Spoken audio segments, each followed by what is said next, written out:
बिस्मिल्लाहिर्रहमानिर्रहीम। अस्सलाम वालेकुम व्यूअर्स, तारीख़ इस्लाम सीरीज़ की अगली वीडियो के साथ हाज़िर खिदमत हूँ। पिछली वीडियो में हमने हज्जतुल विदा तक के हालात व वाक़यात को कवर किया था और आज की वीडियो में हम बात करेंगे जानशीनी हज़रत अली अलैहिस्सलाम के बारे में। तो अगर आप पहली दफ़ा आए हैं हमारे चैनल पे तो सब्सक्राइब कर लीजिए ताकि आपको मज़ीद आने वाली वीडियोज़ भी पहुँचती रहें। तो व्यूअर्स, हज से वापसी में जब मदीने की तरफ मराजियत के लिए नबी पाक मक्के से बाहर आ गए और मकाम गदीर खुम पर पहुँचे, जिसके लिए हिंदुस्तान के मौरख़ शिबली नुमानी लिखते हैं कि राह में एक मकाम खुम पड़ा जो हजफा से 3 मील पर है।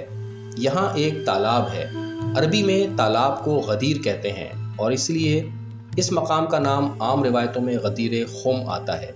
अब ये नहीं मालूम कि मकाम खुम इस तालाब से कितनी दूर था और तालाब में पानी था या वह खुश्क हो चुका था कि यहाँ अमूमन काफ़िले मंजिल नहीं किया करते थे, इसलिए कि यहाँ आब व गियाह मौजूद नहीं है।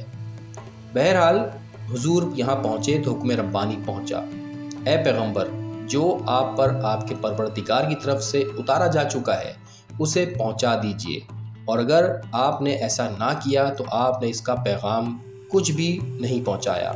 आयत के अल्फाज से भी खुद ज़ाहिर है और रिवायात भी बताती हैं कि ये हुक्म पहले आ चुका था, मगर इसकी तबलीग के लिए इसके पहले वक्त मुकर्रर ना हुआ था।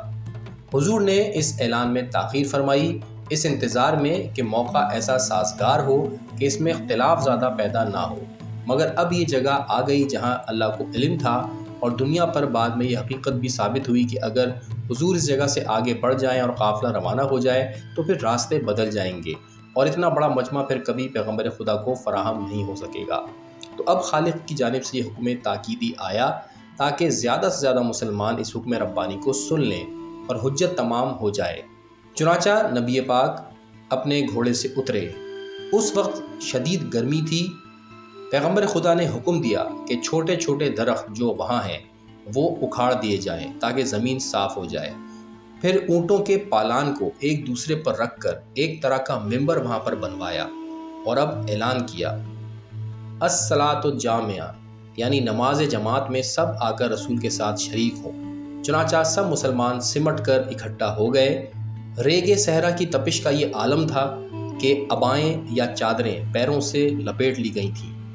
रसूल खुदा हज़रत अली को अपने साथ लेकर इस मसनूई मिंबर की चोटी पर तशरीफ़ ले गए और उन्हें अपनी दाएं जानिब खड़ा किया और एक खुतबा इरशाद फरमाया, हम्दो सना अदा फरमाई और मुआइज़ व नसीहत के साथ उम्मत को अपनी वफ़ात की खबर सुनाई और फरमाया, मुझे दावत हक़ आ गई है और करीब है वो वक्त कि मैं इस पर लब्बैक कहूँ और अब तुम्हारी नज़रों से ओझल होने का मेरा वक्त आ गया है और मैं तुम्हें छोड़े जाता हूँ वो कि जिससे तुम अगर तमस्सुक रखोगे तो हरगिज़ हरगिज़ गुमराह ना होगे। एक अल्लाह की किताब और दूसरे मेरी इतरत जो मेरे अहले बैत हैं, और ये दोनों हरगिज़ एक दूसरे से जुदा ना होंगे यहाँ तक कि मेरे पास हौज़े कौसर पर पहुँच जाएं। फिर आपने बुलंद आवाज़ से पुकारा कि क्या मैं तुम लोगों पर तुमसे ज़्यादा बाख्तियार होने का हक़ नहीं रखता? सब ने कहा, क्यों नहीं, बस इस बात से रब देकर। हुजूर ने फरमाया, इस आलम में कि आपने हज़रत अली के दोनों हाथ पकड़कर ऊंचा किया इतना कि दोनों की सफ़ेदी ज़ेरे बगल नमूदार हो गई और फरमाया, अच्छा तो जिसका मैं मौला हूँ उसका ये अली मौला है। खुदाबंदा, दोस्त रख उसे जो इसको दोस्त रखे और दुश्मन रख उसे जो इसे दुश्मन रखे, और मदद कर इसकी जो इसकी मदद करे, और बेमददगार छोड़ उसे जो इसे बेमददगार छोड़े। फिर मिंबर से उतरे और ये ऐन दोपहर का वक्त था तो हुजूर ने 2 रकत नमाज़ पढ़ी और अब ज़वाल आफ्ताब हो गया तो आपके मौज़िन ने नमाज ज़ुहर की अज़ान दी, जिसके बाद आपने नमाज़ पढ़ाई और आप अपने खेमे में बैठे और हज़रत अली को हुक्म दिया कि वो एक खेमे में जो सामने लगाया गया था बैठें। फिर आपने तमाम मुसलमानों को हुक्म दिया कि एक एक करके आपके पास जाएं और इमामत की मुबारकबाद दें और अमीरुल मोमिनीन कहकर सलाम करें। चुनाचा उस दिन सब ने ऐसा ही किया। फिर आपने अपने अज़दवाज और तमाम मुसलमान ख़वातीन को हुक्म दिया कि वो सब भी आपके पास आएँ और आपको अमीरुल मोमिनीन कहकर सलाम करें। चुनाचा इन सब ने भी इस पर अमल किया और जिन्होंने इसमें काफ़ी तूल और कलाम से काम लिया, हज़रत अली को इस मनसब पर मुबारकबाद देने में वो उमर बिन ख़त्ताब थे और उन्होंने इस पर बहुत खुशी का इज़हार किया اور اس کے بعد جو کہا وہ یہ تھا کہ مبارک ہو، مبارک اے علی کہ آپ میرے اور ہر صاحب ایمان مرد و صاحب ایمان عورت کے مولا ہو گئے۔ اس کے بعد حسان بن ثابت پیغمبر خدا کے پاس آیا اور کہا کہ کیا آپ اجازت دیتے ہیں کہ میں اس موقع پر کچھ ایسا کہوں جسے اللہ پسند کرتا ہو؟ حضور نے فرمایا اے حسان بسم اللہ، اٹھو۔ چنانچہ وہ ایک اونچے حصے پر زمین کے کھڑے ہوئے اور تمام مسلمانوں نے گردنیں بلند کی ان کے کلام کے سننے کے لیے۔ تو انہوں نے اشعار پڑھنا شروع کیے جن کا ترجمہ یہ ہے کہ انہیں غدیر کے دن ان کے پیغمبر پکار رہے تھے مقام خم پر، اور پیغمبر سے بڑھ کر کانوں تک آواز پہنچانے والا کوئی ہو سکتا ہے؟ اور فرمایا بتاؤ تمہارا مولا اور ولی کون ہے؟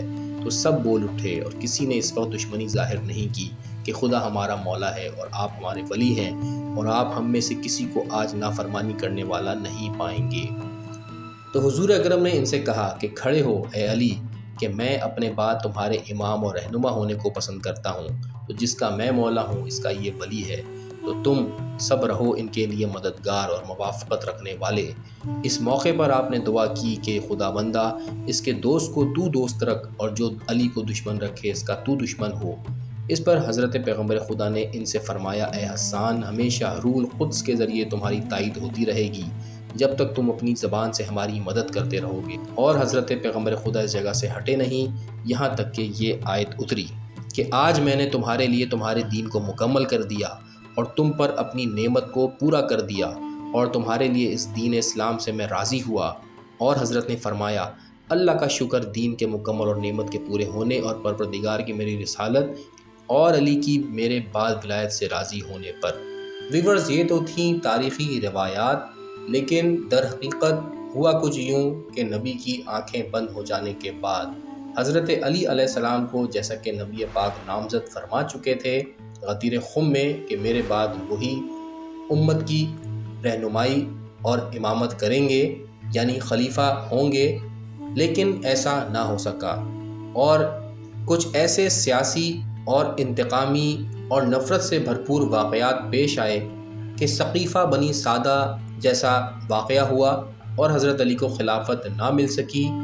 پہلے خلیفہ حضرت ابو بکر چن لیے گئے اور اس کے بعد حضرت عمر کی خلافت آئی، اور اس کے بعد حضرت عثمان کا زمانہ آیا، اور پھر چوتھے نمبر پہ حضرت علی علیہ السلام کو بالآخر خلیفہ بنا دیا گیا۔ ہم ان واقعات کی تفصیل میں نہیں جا رہے کیونکہ یہ ہمارا ٹاپک نہیں ہے۔ تاریخ اسلام کی سیریز کے بعد ہو سکتا ہے کہ ان واقعات پر ہم الگ سے ویڈیوز آپ کے سامنے پیش کریں۔ آج تک کے لیے اتنا ہی، ملتے ہیں اگلی ویڈیو میں، تب تک کے لیے اللہ حافظ۔